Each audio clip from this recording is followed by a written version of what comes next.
Pictured here is Zach Lysted on his middle school football team in suburban Seattle. He was playing linebacker late in the first half, where 13-year-old Zach ran down and tackled the opposing running back just short of the end zone.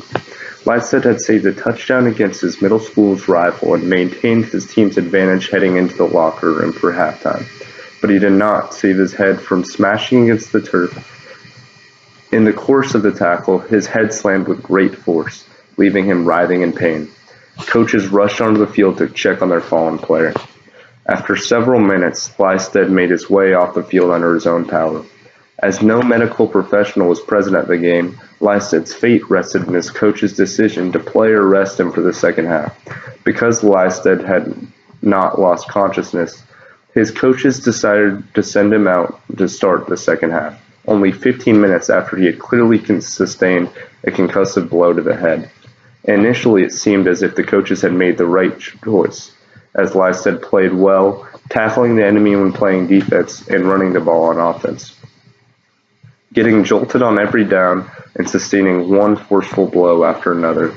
With minutes left and the opposing team driving for what would have been a game-winning touchdown, Lysted once again saved his team by forcing a fumble at the goal line and securing a victory.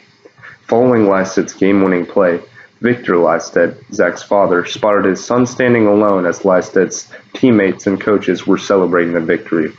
Victor knew something was wrong with his son, but he had no idea what was about to happen next. Zach exclaimed that the pain in his head was unbearable, and seconds later he collapsed. As the Lysted family awaited a med-evac helicopter to arrive, Zach briefly awakened from unconscious to pronounce, "Dad, I can't see." Unbeknownst to the Lysted family, these 4 words would be the last words they would hear of their son for the next 9 months. Lysted was airlifted to a Seattle area trauma center, where over the next 10 hours he would undergo 2 dangerous surgeries to relieve the growing pressure enveloping his brain. He spent 1 week on life support, 3 months in a coma, and a year at a specialized rehabilitation center in Dallas. Lysted could not utter a single word for 9 months, could not move any part of the body for 13 months, and could not swallow food for almost 2 years. After recovering enough to return home, he still required observation and care 24/7 and a motorized wheelchair to get around.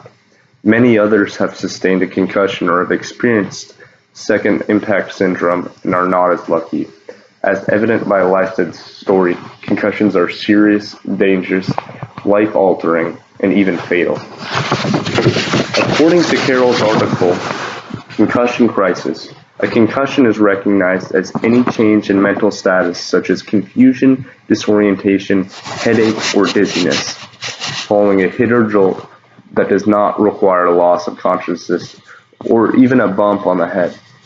While the exact number of concussions that occur annually is unknown, the CDC estimates that 1.6 million to 3.8 million sports-related brain injuries occur in the United States alone each year. In the last decade, concussion-related visits to the emergency room for student athletes between the ages of 8 and 13 have doubled, while concussion-related visits to the ER for athletes between the ages of 14 and 19 have tripled. David Rossner, co-author of Concussion Crisis, states, "The problem of concussions in student athletes has reached epidemic proportions."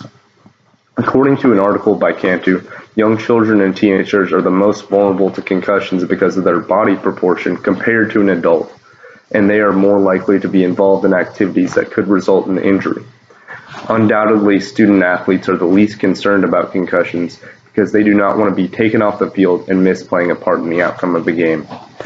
As a participant in lacrosse and wrestling all throughout middle school and high school, I am definitely aware of the vague education for concussions and other injuries, and the push to dilute the seriousness of injuries in order to continue playing. It definitely did not always seem in the best interest for the team to ease a player in from injury. Coaches and players should be the most aware of concussion symptoms. It can be up to the coach to make a decision for a player not to return to action, but it is the player that can recognize when they are experiencing signs of concussion. School personnel should receive concussion education to prevent post-concussion syndrome and a prolonged recovery.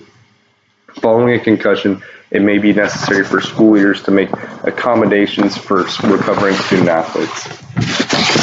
Legislation can also be one of the better tools to prevent concussions and resolve the concussion epidemic by providing standards for concussion education, treatment, and management that must be followed.